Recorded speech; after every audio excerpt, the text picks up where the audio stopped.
सब्सक्राइब करें हमारे चैनल को और साथ में बेल आइकन पर भी क्लिक करें ताकि हमारे आने वाले वीडियोस आप तक सबसे पहले पहुंच सके। बिस्मिल्लाहिर्रहमानिर्रहीम अस्सलाम वालेकुम वरहमतुल्लाहि वबरकातुह. همگیتان خوش آمدید میگم به یک دیگر از برنامه‌های آموزشی ما. البته بخش جملات روزانه زبان اردو را در بر میگیره ای آموزش ما. از ویدیوی گذشته ما البته از داستان ما لغتایش باقی است که در ویدیوی مختصر بحث خواهیم کرد. मुझे ऐसा नहीं लगता. मुझे ऐसा नहीं लगता میگه من یک قسم فکر نمیکنم. मुझे ऐसा नहीं लगता. इस बारे में सोचो.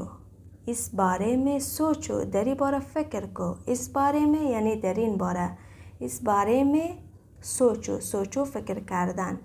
मुझे एहसास हो गया है. मुझे एहसास हो गया है میگه من فهمیدم یا متوجه شدم، من درک کردم. मुझे एहसास हो गया है. वो जाने वाला था. वो जाने वाला था میگه او در حال رفتن بود. वो जाने वाला در حال رفتن था بود. मैं तुम्हारे साथ जाऊंगा. मैं तुम्हारे साथ जाऊंगा من همراه تو میرم. मैं तुम्हारे من همراه تو. मैं तुम्हारे साथ من همراه تو जाऊंगा میروم. वो सड़क के पार कराता. او در آن طرف سرک استاده بود. वो सड़क के पार कराता. कराता یعنی استاده بود. قاسم बहुत پرطلا है. قاسم बहुत پرطلا है. قاسم بسیار فعال است میگه. قاسم बहुत پرطلا है.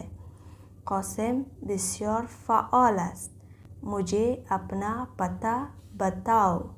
मुझे अपना पता बताओ آدرس به ما بگو. آدرس به ما بگو.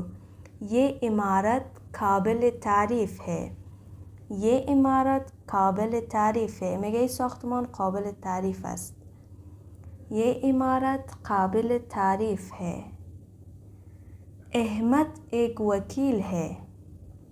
अहमद एक वकील है میگه احمد یک وکیل است. احمد एक वकील है. احمد یک وکیل است. जैसे आपकी मर्जी. जैसे आपकी मर्जी هر قسم راحت هستی، هر قسم که دلت است مکار کو. जो करना है कर लो. जो करना है कर लो هر کاری که میخوای بکو، هر کاری که میکنی بکو. जो करना है कर लो.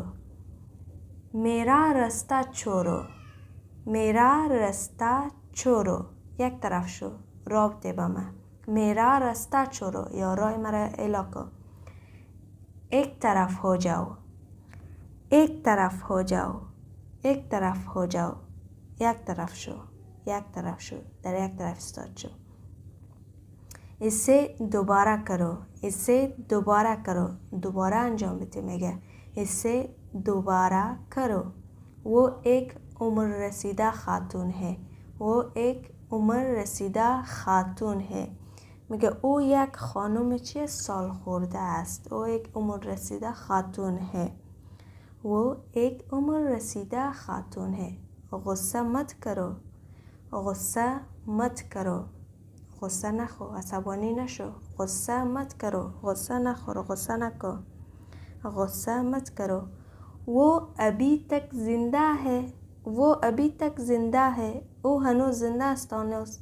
او अभी तक जिंदा है او تا هنوز میگه زنده است. वो अभी तक जिंदा है. ये कमरा बहुत हवादार है. ये कमरा बहुत हवादार है این اتاق بسیار هوادار است. हमें होशियार रहना चाहिए. हमें होशियार रहना चाहिए ما باید هوشیار باشیم. ما باید هوشیار باشیم. मैं पहले से जानता था. من از قبل میفهمیدم. من از قبل میفهمیدم. मैं पहले से जानता था. मैं पहले से जानता था من از قبل میفهمیدم. हमेशा खुश रहो. हमेशा खुश रहो हमेशा खुश باش.